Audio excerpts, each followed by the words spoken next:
नमस्कार, आदाब, सत श्री अकाल दोस्तों। Welcome back to your own channel current affairs express पे। तो गाइस, एक नाम सुन लीजिए, Sergio Gor. India names close sorry Trump name close aide Sergio Gor as ambassador to India. अब अमेरिका का आज के डेट पे कोई एम्बेसडर इंडिया पे है नहीं, ठीक है। लास्ट टाइम था एरिक गारसिटी। ओके, एरिक गारसिटी जाने के बाद कोई नहीं था। डोनाल्ड ट्रम्प ने पहली बार अपॉइंट कर रहे हैं सर्गियो गौर को, जो डोनाल्ड ट्रम्प का बहुत ही क्लोज माना जा रहा है। Okay, sparking hopes of better in India US ties concern over regional rule. अब देखिए, इसमें क्या होगा, इंडिया और यूएसए का जो रीजनल टाइज है उसको लेकर थोड़ा उम्मीद जाग रहा है। बट एक कंसर्न है कि इसका जो रोल दिया गया है वो रोल थोड़ा कंसर्न नहीं है। आप बोलेंगे ऐसा कौन सा रोल दे दिया। चलिए हम लोग देखते हैं। ये देखिए, पहली बात हम लोग समझते हैं एम्बेसडर क्या होता है, एम्बेसी क्या होता है, ओके, कॉन्सुलेट क्या होता है। तो जिसको नहीं पता बताता हूँ, हर एक कंट्री का दूसरे कंट्री पे एक एम्बेसी रहता है। मतलब आपके कंट्री का लोग दूसरे कंट्री पे जाके अगर कोई प्रॉब्लम होता है तो अपने एम्बेसी को कांटेक्ट करते हैं। तो ये है यूनाइटेड स्टेट का एम्बेसी, जो कहाँ है, जो आपका है न्यू दिल्ली पे। यह यूनाइटेड स्टेट का एम्बेसी न्यू दिल्ली पे है, ठीक है। अब ये एम्बेसी एक ही जगह हो सकता है कंट्री पे, जनरली कंट्री का कैपिटल पे होता है ये एम्बेसी। अब देखेंगे, एक होता है कॉन्सुलेट। कॉन्सुलेट मतलब एम्बेसी का छोटा छोटा छोटा छोटा पार्ट। जैसे मान लीजिए एक हेड ऑफिस है, हेड ऑफिस के अंदर बहुत सारा रीजियनल या ब्रांच ऑफिस रहता है। कॉन्सुलेट ऐसा एम्बेसी का ब्रांच ऑफिस है। मतलब मान लीजिए इंडिया पे अगर एक ही एम्बेसी हो सकता है, न्यू दिल्ली। आपको अगर यूएसए पे जाना है तो हमेशा आपको न्यू दिल्ली जाना पड़ेगा, न्यू दिल्ली जाना पड़ेगा। इसीलिए उसका छोटा छोटा ब्रांच खोल के रखा है यूएसए। जैसे मैं आपको बता रहा हूँ, एक कोलकाता में है कॉन्सुलेट, ठीक है, एक हैदराबाद पे, एक मुंबई पे, एक चेन्नई पे, ऐसा छोटा छोटा कॉन्सुलेट खोल के रखा है। ओके, अब एम्बेसडर और डिप्लोमेट के अंदर, या ऑनवॉय ऑनवॉय और एम्बेसडर सेम ही है। ओके, और हाई कमिश्नर वो भी सेम है। तो इन तीनों वर्सेस डिप्लोमेट पे डिफरेंस क्या होता है वो मैं बताता हूँ। बट उसके पहले हम लोग जान लेते हैं। आप देख सकते हैं, ये है बेंगलोर का, सॉरी, कनाडा का डेप्यूटी सीएम। इसके साथ कौन है, पूर्व जो पिछला, ओके, एम्बेसडर था यूएसए का इंडिया पे, वो है एरिक गारसिटी। और हम लोग का external affair minister S Jaishankar. अभी बैंगलोर पे एक कॉन्सुलेट, मतलब यूएसए का एक ब्रांच बैंगलोर पे ऑलरेडी ओपन हो चुका है। बट अभी वीजा का जो काम चलता है कॉन्सुलेट से, वो अभी स्टार्ट नहीं हुआ बैंगलोर पे, वो बहुत जल्दी स्टार्ट होगा।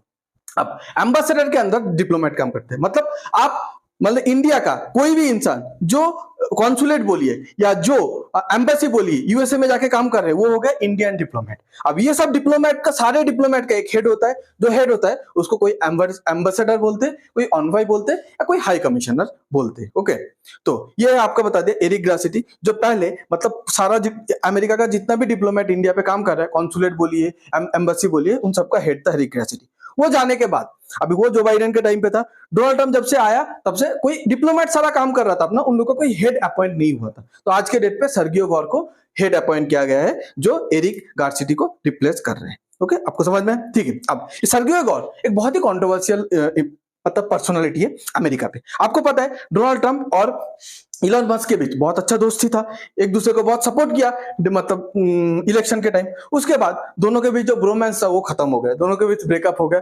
तो आपका जो डोनाल्ड ट्रम्प है, वो क्या किया, अपने जो कैबिनेट से, अपने जो मतलब सर्कल से इलॉन मस्क को निकाल दिया। इलॉन मस्क, ये बोला जाता है कि इसके पीछे, डोनाल्ड ट्रम्प के माइंड पे इलॉन मस्क और डोनाल्ड ट्रम्प के बीच झगड़ा लगाने वाला ये सर्गियो गौर है। इसीलिए इलॉन मस्क ऑलरेडी बोल चुका है कि सर्गियो गौर एक स्नेक है, ठीक है। तो ये कंट्रोवर्शियल पर्सनालिटी।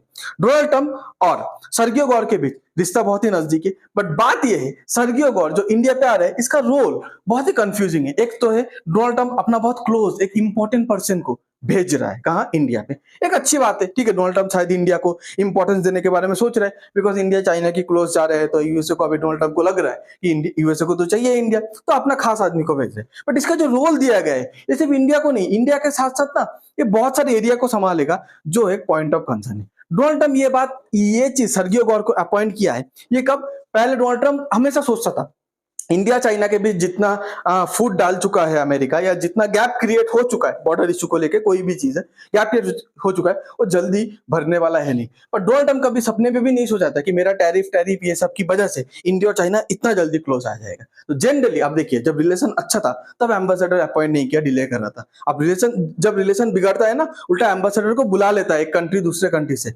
इसको मतलब दिखाता है कि तुम्हारे साथ मेरा रिलेशन अच्छा नहीं है। पर इधर जब रिलेशन बिगड़ रहा है, एम्बेसडर अपॉइंट कर रहे हैं। मतलब डोनाल्ड ट्रम्प चाहता है कि इंडिया के साथ एक अच्छा सा डायलॉग हो सके, ठीक है।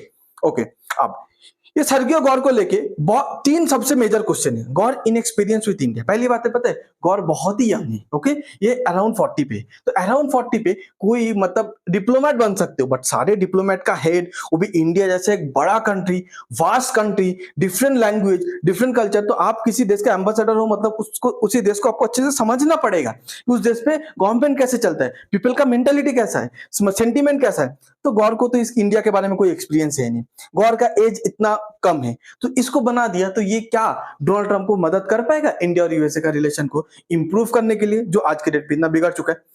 गौर अननोन पोजीशंस ऑन की इशू, जैसे अब मान लीजिए डोनाल्ड ट्रंप को नोबेल प्राइज चाहिए, गौर को जब पूछा जाता है, गौर इसके बारे में कोई कमेंट नहीं करता।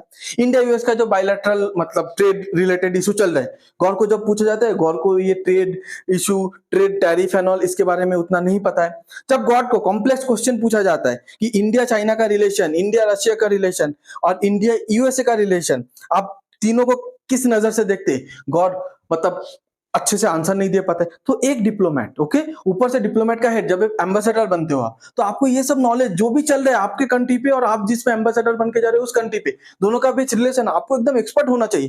पर गौर को ये सब की इशू के बारे में, इसका पोजीशन किसी को पता है नहीं, तो ये एक प्रॉब्लम है। दूसरा प्रॉब्लम है द हॉलब्रुक प्रेसिडेंटेड ऑफ हाइपरनेशन। हाइपरनेशन मतलब क्या होता है, आप जब एक कंट्री के साथ बात करते करते दूसरा कंट्री को भी इंक्लूड कर लेते हैं, उसको हाइपरनेशन बोलते हैं। तो गौर का रोल क्या है पता है, वो तो इंडिया का एम्बेसडर है, बट इसके साथ साथ गौर क्या करेगा, पाकिस्तान पे भी विजिट करेगा, ठीक है। तो ये जो हाइपरनेशन है, बांग्लादेश पे भी विजिट करेगा, श्रीलंका पे भी विजिट करेगा, बट वो ऑफिशियली क्या है, इंडिया का एम्बेसडर।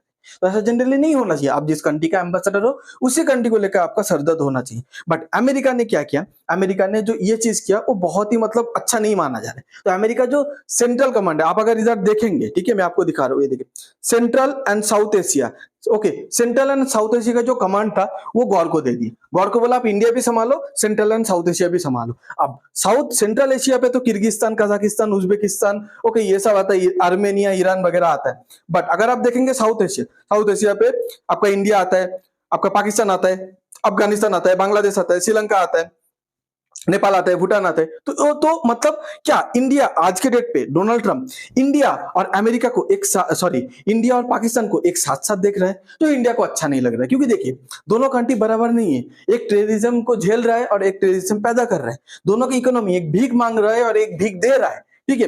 दोनों का टेक्नोलॉजी, एक दूसरे का टेक्नोलॉजी चोरी कर रहा है और एक टेक्नोलॉजी खुद से बनाने के लिए कोलैबोरेशन कर रहा है। तो दोनों का इकोनॉमी, दोनों का साइज ऑफ पॉपुलेशन डिफरेंट है।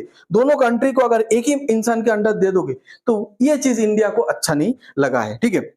अब डोनाल्ड ट्रंप हमेशा पाकिस्तान और इंडिया को एक ही साथ बैलेंस करते हुए चला है। जैसे आपको एक बात बताता हूं, ठीक है, जैसे देखिए, जब भी वो क्या बोलता है कि पाकिस्तान पे हम लोग के साथ एक ट्रेड डील, अच्छा खासा ट्रेड डील हुआ है, पाकिस्तान में हम लोग पाकिस्तान पे ऑयल एक्सप्लोर करेंगे, बस इतना बात बोल के चुप हो जाना था। पर क्या बोला, मे बी कभी ना कभी शायद हो ऐसा दिन आएगा कि पाकिस्तान इंडिया को ऑयल बेचेगा। मतलब वो हमेशा पाकिस्तान के इश्यू जब आता है इंडिया को उसके अंदर घुसा देता है, ठीक है। अब वो उसका कौन सा पॉलिसी, कौन सा टैक्टिक्स है, ये उसको मतलब और भगवान को ही पता है, बट एनीवे तो ऐसा करता है, ओके।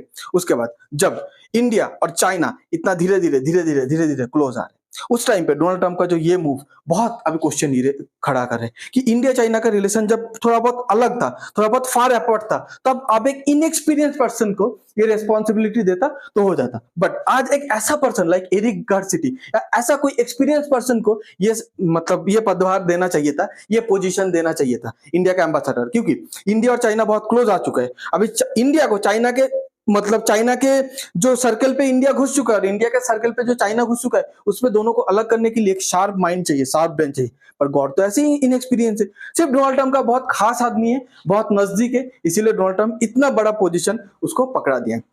अब जब इंडियन गवर्नमेंट पे पूछा जाता है कि सर्गियो गौर के बारे में, जब जयशंकर जी को पूछा जाता है कि आप क्या सोचते हैं सर्गियो गौर के बारे में, ठीक है, जयशंकर जी ऐसा कुछ खास रिप्लाई नहीं देता, बोलता है हाँ मैंने न्यूज पे सुना था कि ऐसा कोई आ रहा है। तो देखिए अमेरिका का एम्बेसडर, नया एम्बेसडर आ रहा है, तो जनरली हमेशा इंडिया कोई भी कंट्री एक्साइटेड रहेगा, ये दर्शाता है, ये दिखाता है कि आप उस कंट्री के साथ एंगेजमेंट करने के लिए कितना मतलब उत्सुक हो। पर बहुत ही एक म्यूटेड रिस्पॉन्स का मतलब ही होता है कि इंडिया उतना हैप्पी नहीं है, इंडिया उतना मतलब इंटरेस्टेड नहीं है ये सर्गियो गौर को लेके।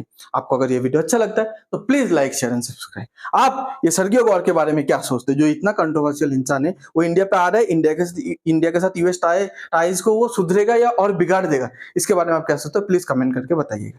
Thanks for being here, your time really matters, God bless you.